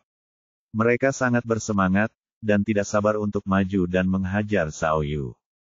Akibatnya, suasana tiba-tiba memanas, dan darah seluruh arena mendidih. Penonton menahan taruhan mereka dan menunggu Zhao Yu dipukuli. Meskipun peluang Zhao Yu kalah sangat rendah, bagi mereka, itu adalah kemenangan yang pasti, jadi hampir semua orang bertaruh pada Zhao Yu. Seperti yang diharapkan, namun, Zhao Yu masih memikirkan sipir penjara. Dia samar-samar merasa ada sesuatu yang mencurigakan di balik semua ini. Secara logika, jika sipir tidak mengetahui latar belakang Zhao Yu, dia tidak akan mengatur kompetisi seperti ini. Membiarkan seorang pemula melawan 5 orang jelas merugikan Zhao Yu. Mungkinkah orang di balik kepala sipir mengenalnya? Akankah dia melakukannya? Orang ini, siapakah orangnya? Karena Miao Kun sudah tertangkap, mungkinkah orang ini adalah dalang di balik seluruh kejadian ini? Ding! Saat Zhao Yu masih memikirkan masalah itu, wasit menggoyangkan bel di tangannya, dan permainan yang tampaknya tidak masuk akal itu sudah dimulai. Kelima kontestan itu sudah menahan napas cukup lama. Begitu bel berbunyi, mereka semua bergegas menuju Zhao Yu. Aku akan memotong. Zhao Yu kemudian bereaksi dan segera mengangkat tinjunya untuk bertarung dengan mereka. Seperti kata pepatah, orang baik tidak bisa melawan banyak orang, dan pukulan acak dapat membunuh seorang guru tua. Meskipun kungfu Zhao Yu tidak lemah, ada terlalu banyak orang di sisi lain. Dia baru saja menangkis tinju, tetapi dia ditendang di perut dan jatuh ke tanah. Petik 2. Mengaum, mengaum. Melihat Zhao Yu jatuh ke tanah, penonton bersorak. Di mata mereka, pertandingan seharusnya segera berakhir. Waya, seorang pria kulit hitam pendek ingin segera mengakhiri pertarungan, jadi dia menendang kepala Zhao Yu. Zhao Yu berguling di tanah dan menghindari tendangan itu. Waya, pria Arab lainnya melepaskan tembakan ke arah dada Zhao Yu. Zhao Yu dengan cepat menangkap pergelangan kakinya dan hendak meninjunya, tetapi yang lainnya bergegas di depannya dalam sekejap mata. Mereka meninju dan menendang Zhao Yu lagi, membuatnya terpental dan jatuh ke tanah. Baiklah, pada saat ini, Zhao Yu akhirnya mengerti bahwa kelima orang ini bukanlah musuh biasa, tetapi mereka semua telah menjalani pelatihan profesional dan telah melalui pertempuran brutal. Dia bukan Li Benceng atau Ding Lan, dan kungfunya tidak begitu bagus hingga dia bisa membunuh dewa manapun yang ditemuinya. Jadi, maafkan aku, saudara-saudaraku. Zhao Yu menatap lawan-lawannya dan berpikir dengan nada meminta maaf, aku tidak masuk penjara untuk bertarung dengan kalian, aku masih punya banyak hal penting yang harus kulakukan. Jadi, hehehe, bibir Zhao Yu melengkung membentuk senyum menyeramkan. Waya, kelima kontestan mengira pertandingan akan berakhir cepat, tetapi mereka tidak menyangka lawan mereka akan secepat itu. Mereka langsung menjadi cemas dan sekali lagi menerkam Zhao Yu dengan ganas. Namun kali ini, Zhao Yu tampak seperti orang yang berbeda. Dia tidak menghindar, tetapi malah menarik seorang pria Arab dari kerumunan, lalu meninju wajahnya. Ah! Pria Arab itu terkejut dan segera menggunakan lengannya untuk menangkis wajahnya. Namun, pukulan Zhao Yu begitu kuat sehingga terasa seperti palu godam. Pria Arab itu menjerit kesakitan dan jatuh ke tanah. Sebenarnya, saat Zhao Yu menghajar pemain lain sudah mengerahkan seluruh tenaga mereka untuk menendang dan memukul. Namun, entah mengapa, Zhao Yu tidak merasakan apapun saat mereka memukulnya, seolah-olah tubuhnya terbuat dari besi. Persetan dengan kaki nenekmu. Petik 2. Zhao Yu mengumpat dalam bahasa Mandarin, lalu berjongkok dan meninju pria Arab itu hingga jatuh ke tanah. Meskipun pria Arab itu berusaha sekuat tenaga untuk menangkis pukulan itu, setelah beberapa kali pukulan, wajahnya berlumuran darah, dan dia pun pingsan. Waya, yang lain masih memukuli Zhao Yu, tetapi ketika mereka melihat penampilan Zhao Yu yang seperti iblis, mereka tidak dapat menahan perasaan sedikit bersalah. Setelah Zhao Yu menjatuhkan salah satu dari mereka, dia segera berbalik dan memeluk paha orang lain. Kemudian, mengabaikan tendangan orang lain, dia menggunakan sikunya untuk menekan paha orang itu. Suara tulang retak segera terdengar dari paha orang itu. Ah! Pria itu menjerit keras. Ketika Zhao Yu melepaskannya, dia jatuh ke tanah dan memeluk pahanya, merasakan sakit yang luar biasa. Pukulan. Salah satu pria berkulit hitam mengangkat tinjunya dan memukul pelipis Zhao Yu. Namun, Zhao Yu tidak bergerak bahkan setelah pukulan sekuat itu. Dia tersenyum dingin, lalu tiba-tiba meraih pergelangan tangan pria berkulit hitam itu, berbalik, dan meletakkan lengannya di belakang punggungnya. Lengan pria berkulit hitam itu terkilir, mengeluarkan suara berderak. Ah! Ah! Ah! Pria berkulit hitam itu merasa seolah-olah seluruh lengannya telah terlepas. Dia langsung berteriak kesakitan. Setelah Zhao Yu menangkis serangan orang lain, dia mengayunkan ekor kalajengking dan menendang dagu pria hitam itu dengan kaki kanannya. Pria hitam itu tiba-tiba terbang ke udara, lalu jatuh ke tanah dan memuntahkan darah, tidak dapat bergerak lagi. Hah! Petik 2. Tidak ada yang menyangka situasi akan berubah begitu tiba-tiba. Penonton yang tadi bersorak-sorai langsung terdiam, membuat seluruh arena menjadi sunyi. Hanya teriakan pria yang kakinya patah yang terdengar. Ah!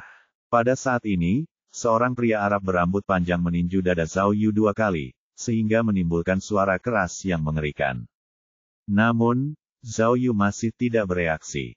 Dia segera membalas 2 pukulan, mengenai dada pria itu.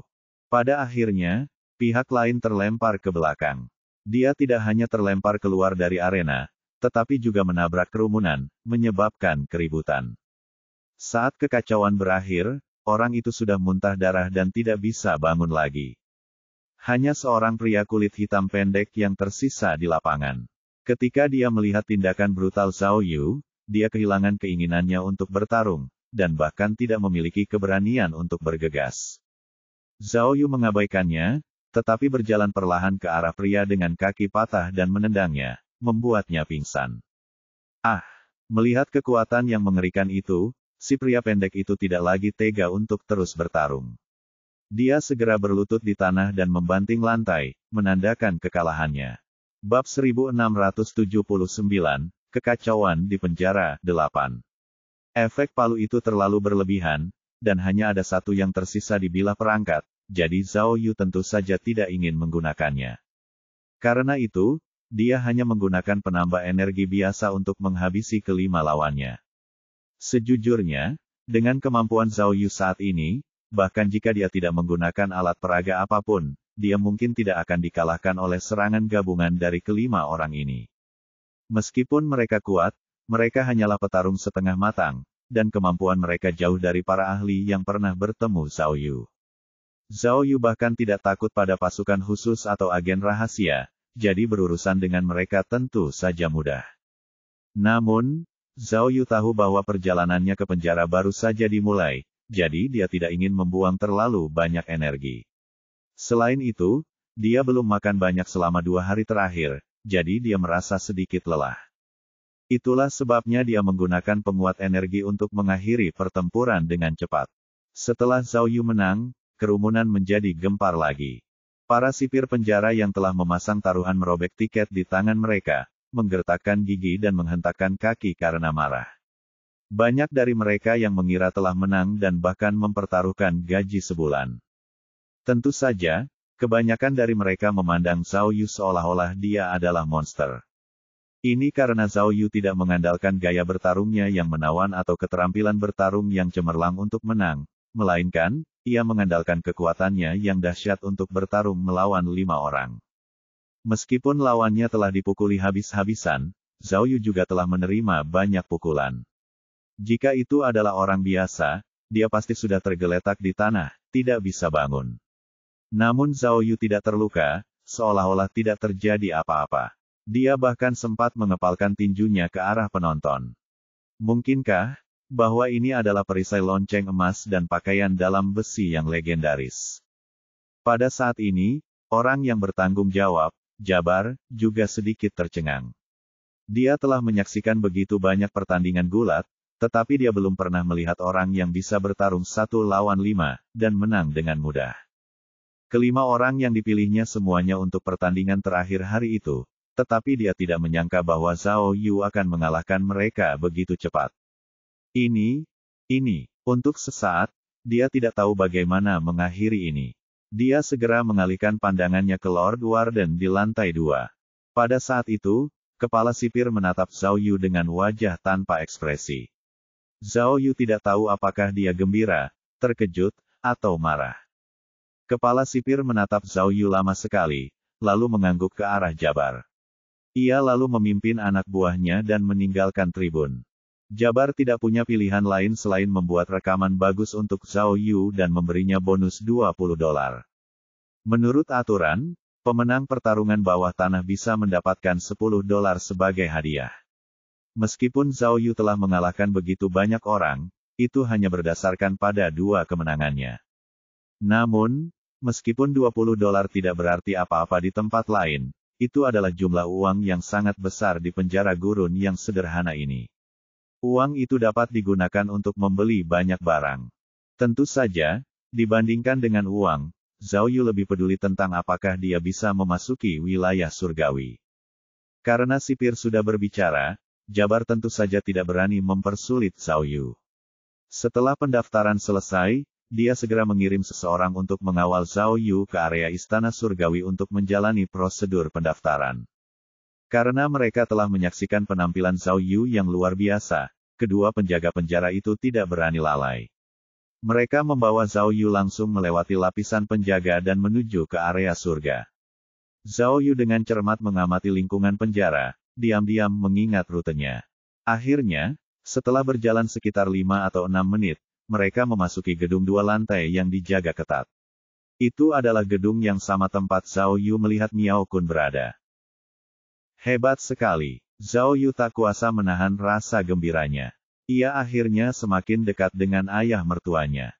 Setelah dia masuk, 2 penjaga penjara mulai memeriksa Zhao Yu. Salah satu penjaga penjara bahkan menatap Zhao Yu.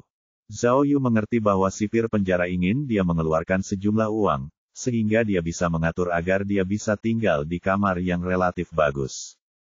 Namun Zhao Yu mengabaikannya, karena dia datang ke sini bukan untuk memperbaiki kondisi hidupnya, dan tidak butuh perhatian. Melihat kekeras-kepalaan Zhao Yu, para penjaga penjara tidak punya pilihan selain memilih kamar yang mereka anggap terburuk. Setelah prosedur selesai, Zhao Yu dibawa ke sel penjara di lantai pertama. Saat berjalan di sepanjang koridor, Zhao Yu sengaja melihat ke setiap sel, berharap bisa melihat Miao Kun. Namun, di dalam sel itu terlalu gelap, dan penjaga penjara berjalan sangat cepat bersamanya, jadi dia tidak bisa melihat dengan jelas. Dia hanya bisa melihat samar-samar bahwa sel-sel di sini pada dasarnya adalah kamar untuk 2 orang. Semuanya dibandingkan. Meskipun disebut distrik surga, kondisi sanitasinya masih sangat buruk, tetapi jauh lebih baik daripada distrik tahanan biasa. Akhirnya, Zhao Yu dibawa ke sel paling dalam. Pintu besi dibuka, dan bau busuk keluar dari sel. Penjahat nomor 1905, kawan dari penjara magang Lon Mere, masuk ke area A, kamar 109, penjaga penjara membacakan informasi itu dengan suara keras, lalu membuka borgol Zhao Yu dan mendorongnya masuk. Dentang, pintu besi ditutup, dan Zhao Yu berada di sel baru. Dengan cahaya dari jendela kecil, Zhao Yu melihat bahwa hanya ada satu tempat tidur susun di dalam sel. Saat itu, seorang pria botak berkulit putih sedang berbaring di ranjang bawah. Dia berkulit putih dan gemuk, dan ada banyak tato aneh di tubuhnya. Setelah melihat Zhao Yu masuk, pria itu berdiri dan ternyata lebih tinggi satu kepala dari Zhao Yu. Zhao Yu akhirnya melihat bahwa pria itu bukan orang Arab, tetapi orang Eropa. Pria itu mendengus seperti babi, lalu menggosok telapak tangannya dan berkata kepada Zhao Yu, "Kenapa, kamu tidak memberi mereka tips saat kamu masuk?" Pria itu juga berbicara bahasa Arab, tetapi dia tidak fasih. "Tidak, aku tidak melakukannya." Zhao Yu menjawab dengan santai, lalu mulai memeriksa kondisi tempat tidur. Dia melihat bahwa tempat tidur bagian atas ditutupi dengan pakaian kotor dan barang-barang lainnya, jadi tidak ada cara baginya untuk beristirahat. "Hehehe, aku juga berpikir begitu," pria berkulit putih itu mencibir dan berkata, "Sebenarnya, kamu seharusnya memberikannya kepadaku. Bahkan jika aku harus bangkrut, aku tidak dapat menghemat uang ini." "Benarkah?" Punggung Zhao Yu menghadap ke arah pria berkulit putih itu, dan dia melihat ke bawah ke ranjang bawah. Ranjang bawah itu luas dan nyaman, cocok untuk tidur. "Hahaha," pria kulit putih itu tertawa lagi. "Tahukah kau mengapa hanya aku yang tinggal di ruangan ini?" "Ai." Zhao Yu menggelengkan kepalanya, berbalik, dan berkata dengan tidak sabar, "Tolong, tidak bisakah kau menggunakan kata yang berbeda? Apakah kau mencoba mengatakan bahwa semua orang yang tinggal di ruangan yang sama denganmu telah menjadi cacat?" Petik 2. Orang kulit putih itu tertegun dan mengerutkan kening. "Bagaimana kau tahu? Mereka tidak hanya menjadi cacat, aku bahkan telah membunuh beberapa dari mereka." Petik 2. "Maafkan aku," Zhao Yu merentangkan tangannya dan berkata, "aku ingin minta maaf padamu. Pertama, aku seharusnya tidak mencuri dialogmu. Kedua, aku benar-benar tidak ingin bicara omong kosong denganmu lagi. Aku sedang terburu-buru, ayo kita lakukan saja." Kemudian, Zhao Yu tidak membuang waktu lagi, langsung mengangkat tinjunya dan bergegas mendekat. Hei, pria kulit putih itu tidak menyangka pria yang begitu sembrono dan sembrono akan datang. Dia segera melambaikan tinjunya untuk bertarung dan mengutuk dengan marah. Aku masih punya beberapa kalimat untuk dikatakan. Hei, ayo, Sebenarnya, Zhao Yu awalnya tidak ingin bertarung, tetapi dia tidak ingin menyia-nyiakan penambah energinya. Karena orang Eropa ini meminta untuk dipukuli, sebaiknya dia memenuhi keinginannya. Harus dikatakan bahwa pria kulit putih ini cukup cakap. Kalau tidak, dia tidak akan tinggal di satu kamar di sini. Namun, dibandingkan dengan Zhao Yu, yang sedang dalam kondisi mengamuk, mereka tidak ada apa-apanya. Karena itu, dalam waktu 10 detik, orang kulit putih itu benar-benar kehilangan kemampuannya untuk melawan. Dia hanya bisa memegang kepalanya dan dipukuli. Dia ditekan ke sudut oleh Zhao Yu dan dipukuli dengan parah. Aduh, wah, sakit, ibu, tolong aku, Pada akhirnya, mereka bahkan mulai menangis. Bab 1680, Kekacauan di Penjara 9. Penerjemah, 549.690.339. Saat efek penguat energi itu mulai hilang, Zhao Yu mulai terengah-engah. Ia tahu bahwa efek sampingnya akan membuatnya semakin lelah. Bagian-bagian tubuhnya yang terkena serangan para pejuang juga mulai terasa sakit. Jangan pukul aku, dia menatap pria kulit putih itu lagi. Dia sudah tercengang oleh pukulan itu. Dia menyusut ke sudut dan berteriak, kamu berbeda dariku. Aku punya latar belakang. Aku tidak akan dihukum karena memukulmu. Petik 2. Tapi kau melanggar aturan dengan memukulku. Kau akan dikirim ke neraka untuk dihukum. Baiklah. Zhao Yu menopang tubuhnya yang kelelahan dan memberinya tendangan lagi. Jangan pukul aku. Pria kulit putih itu belum pernah melihat orang yang begitu kasar sebelumnya. Dia segera berlutut dan memohon belas kasihan. Aku salah, kakak, berhenti pukul aku. Zhao Yu benar-benar lelah karena semua tendangan itu, jadi dia duduk di tempat tidur dan terus terengah-engah. Pria kulit putih itu seperti anak kecil yang telah disakiti. Dia menyusut ke sudut dan terus menyeka air matanya. Biar aku tanya padamu, Zhao Yu mengatur napasnya dan bertanya padanya, apakah ada pria parubaya berusia 50-an yang mirip denganku dan orang Asia? Pria kulit putih itu berpikir sejenak dan dengan cepat menjawab, ada banyak orang Asia. Ada 4 atau 5 dari mereka yang berusia 50-an, kan? Petik 2. Dia suka merokok, kata Zhao Yu. Salah satu lengannya diperban. Oh, kau berbicara tentang nomor 1896, kan? Pria kulit putih itu menjawab dengan cepat, dia orang Tiongkok, tetapi dia berbicara bahasa Inggris dengan sangat baik.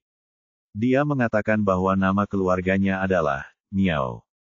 Benar sekali. Zhao Yu tiba-tiba bersemangat. Itu dia. Coba aku tanya, di mana dia sekarang? Dia ada di sel 101, yang dekat tangga. Dia tinggal bersama teroris Afrika Tengah. Pria kulit putih itu menjawab, dia cukup pandai berbicara. Dia bahkan tidak berhenti bicara saat dipukuli. Jantung Zhao Yu menegang, dan dia dengan cepat bertanya, lengannya, apa yang terjadi? Dipukuli oleh sipir penjara. Si pria kulit putih menjawab, beberapa hari yang lalu, dia mencuri ponsel seorang sipir penjara, sehingga lengannya patah. Sebenarnya, ponsel para sipir penjara tidak bisa digunakan untuk menelepon. Ponsel-ponsel itu tidak memiliki kartu SIM. Ponsel-ponsel itu hanya digunakan untuk mendengarkan radio. Zhao Yu berpikir bahwa Miao Kun pasti menelepon untuk meminta bantuan dan memberitahu dinas rahasia bahwa dia ditahan di rumah dosa. Cek. Zhao Yu semakin penasaran. Bagaimana Miao Kun bisa masuk? Apa yang terjadi padanya? Apakah kalian saling kenal? Pria kulit putih itu bertanya dengan hati-hati. Kejahatan apa yang telah kamu lakukan? Zhao Yu tidak menjawab pertanyaannya, tetapi malah mengajukan pertanyaan balasan. Saya, pria kulit putih itu menggelengkan kepalanya tanpa daya. Saya seorang pengusaha. Saya memiliki sedikit konflik dengan mereka ketika saya berbisnis di Malaysia. Kemudian, saya ditangkap dan dibawa ke sini. Petik 2. Ai, Zhao Yu menghela nafas dan mengangkat tinjunya. Jangan, orang kulit putih itu ketakutan dan segera mengoreksi. Ini bukan konflik kecil, aku tidak sengaja membunuh seseorang. Aku berkecimpung dalam perdagangan senjata. Mereka ingin menjebakku, jadi kami memecatnya. Lalu, Zhao Yu meletakkan tinjunya dan bertanya, berapa tahun kamu dijatuhi hukuman? Tergantung berapa yang sanggup saya bayar, jawab si pria kulit putih tanpa daya. Kalau saya tidak membayar sepeser pun, saya pasti sudah ditembak sejak lama. Kalau saya sanggup membayar 1 juta euro, saya akan segera dibebaskan. Namun, jika aku bisa tinggal di sini selama setahun, biayanya hanya 200.000 yuan. Jadi, untuk menghemat 800.000 yuan itu, bosku memilih untuk membiarkanku tinggal di sini selama setahun. Itu juga hukuman kecil bagiku. Sepertinya bosmu tidak terlalu kaya. Zhao Yu menghela nafas. Apakah kamu tidak khawatir bosmu tidak akan membayar sepeser pun? Tidak, bosku adalah saudara iparku, kata pria kulit putih itu. Sebenarnya, dibandingkan dengan kebanyakan orang, aku dianggap beruntung. Karena aku benar-benar melakukan pembunuhan, jadi tidak salah bagiku untuk dipenjara selama setahun. Lalu, kejahatan apa yang dilakukan Miao? Zhao Yu bertanya lagi. Saya tidak tahu, jawab pria kulit putih itu. Saya tidak begitu mengenalnya. Dia mungkin telah menyinggung geng Matt dan dipukuli hampir setiap hari. Saya tidak berani terlalu dekat dengannya. Mendengar ayah mertuanya dipukuli setiap hari, Zhao Yu mengepalkan tinjunya. Tetapi, lanjut si pria kulit putih, di rumah dosa, banyak orang tidak bersalah. Ada yang diculik, ada yang dikirim oleh musuh. Singkatnya, ada berbagai macam orang aneh. Oh, apakah dia dikirim ke sini oleh musuhnya? Zhao Yu merenungkan kalimat itu dengan saksama. Mungkinkah Miao Kun berada dalam situasi ini? Dia tahu bahwa Miao Kun memang telah menyinggung banyak orang karena pekerjaan khususnya. Tetapi, jika dia benar-benar ingin membalas dendam, mengapa dia tidak membunuhnya saja? Cek, aku, pada saat ini, pria kulit putih itu membungkuk dan memohon, bolehkah aku tidur di ranjang atas? Aku akan merapikan tempat tidur, dan, aku punya rokok dan coklat di sini. Melihat tatapan tunduk pria itu, Zhao Yu tidak lagi berminat untuk berdebat dengannya. Dia segera melambaikan tangannya, dan pria kulit putih itu segera merapikan tempat tidur, lalu menawarkan rokok dan makanan ringan kepada Zhao Yu. Tak lama kemudian, efek samping dari penambah energi itu mulai terasa. Zhao Yu berhenti bicara dan berbaring untuk tidur. Karena alarm darurat dapat berbunyi kapan saja, Zhao Yu tidak khawatir orang kulit putih itu akan menyerangnya saat ia sedang tidur. Mungkin karena dia sudah pindah ke lingkungan yang lebih nyaman, tapi dia tidur sangat nyenyak malam itu. Saat dia membuka matanya lagi, langit sudah cerah. Orang kulit putih itu melihat bahwa Zhao Yu telah terbangun, jadi dia segera minggir dan memberi hormat. Nama pria itu adalah Raid. Ketika Zhao Yu melihat wajahnya dengan jelas, dia menyadari bahwa dia memang telah bertindak terlalu jauh tadi malam. Pria yang begitu rupawan dan gemuk telah dipukuli olehnya hingga dia tampak seperti roti. Kepalanya bengkak seperti kepala babi, dan tubuhnya penuh memar. Itu pemandangan yang mengerikan. Zona surgawi memang berbeda dari zona normal. Ada sarapan di sini, dan semua tahanan bisa sarapan di lantai 2. Zhao Yu telah lama menunggu kesempatan ini. Ketika sipir penjara membuka sel, dia langsung berjalan menuju tangga bersama Raid. Pada saat itu, semua tahanan telah meninggalkan sel mereka. Ketika Zhao Yu melewati sel 101, dia sengaja melihat ke dalam, tetapi sel itu kosong. Tampaknya Miao Kun sudah naik ke atas. Jadi, Zhao Yu tidak sabar untuk menaiki tangga menuju kafetaria di lantai 2, dan melihat bahwa semua tahanan di area surgawi ada di sana.